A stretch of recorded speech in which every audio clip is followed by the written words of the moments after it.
The books of 1st and 2nd Kings, although they're two separate books in our Bibles, they were originally written as one book telling a unified story that continues on from the book of Samuel that came before it.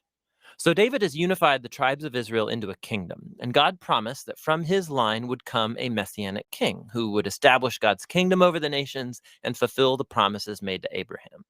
So the book of Kings tells the story of the long line of kings that came after David, and none of them lived up to that promise. In fact, they run the nation of Israel right into the ground.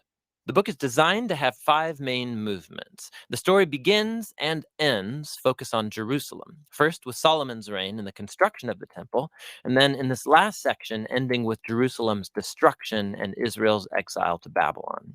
And the story leading up to this tragedy is what makes up the center 3 sections, which explain how Israel split into 2 rival kingdoms, how God tried to prevent the corruption of Israel by sending the prophets, and how exile became the unavoidable consequence of Israel's sin. The book opens with 2 chapters about the kingdom passing from the aging David to his son Solomon. And David's final words to Solomon, they're very similar to those of Moses and Joshua and Samuel to the people. It's a call to remain faithful to the commands of the covenant and to give allegiance to the God of Israel alone. But David's words ring somewhat hollow here because David and Solomon then go on to conspire how they're going to consolidate this new kingdom through a whole series of political assassinations. It's not off to a great start.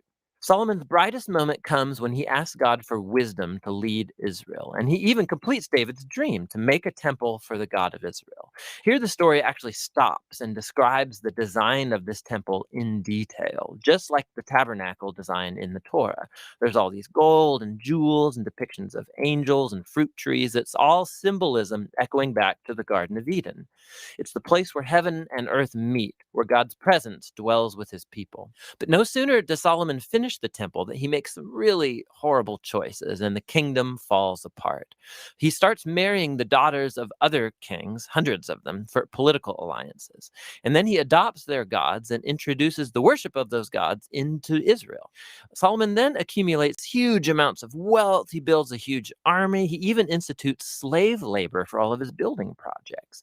Now, if you go back to the Torah and look at God's guidelines for Israel's kings in Deuteronomy 17, Solomon is breaking every one.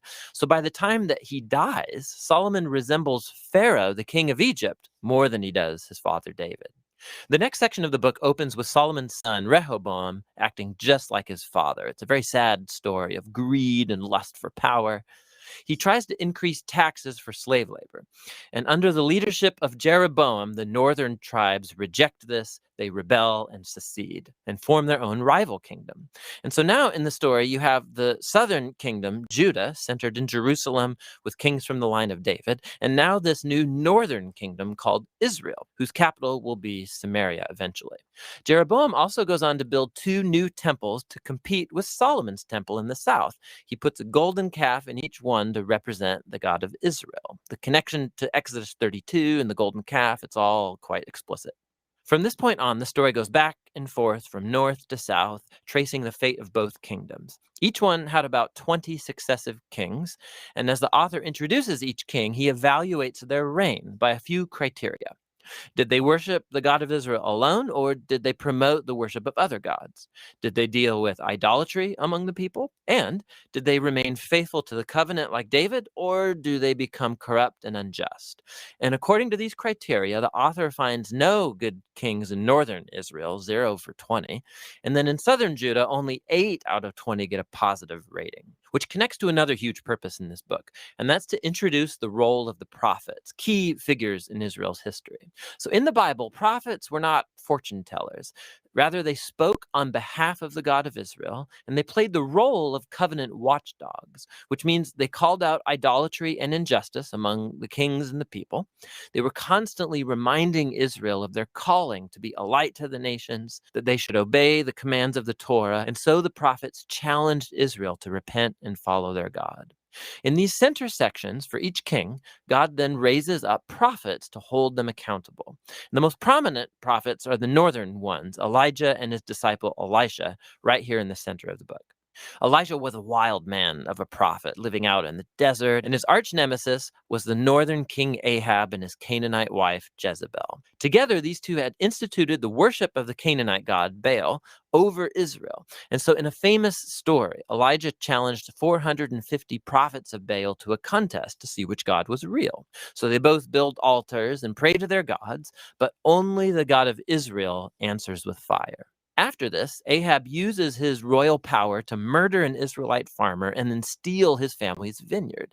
And Elijah again confronts Ahab's injustice, and he announces the downfall of his house. Elijah eventually passes the mantle of his prophetic leadership to a young disciple named Elisha, who asks for 2 times the authority of Elijah. And what's fascinating here is how the author, he's recounted 7 miraculous feats for Elijah, and then he offers stories of 14 acts of power from Elijah.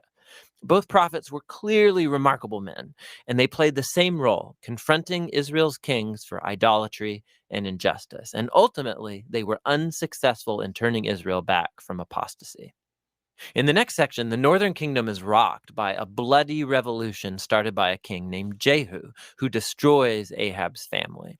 And although Jehu was at first commissioned by God, his violence just gets out of control, and it creates the spiral of political assassinations and rebellions from which Israel never recovered. Coup follows coup after Jehu, and each king follows other gods, allows horrible injustice. It all leads up to 2 Kings chapter 17. The big bad empire of Assyria swoops down and takes out the northern kingdom altogether. In the capital city of Samaria, it's conquered, and the Israelites are exiled and scattered throughout the ancient world. Now, chapter 17 is key.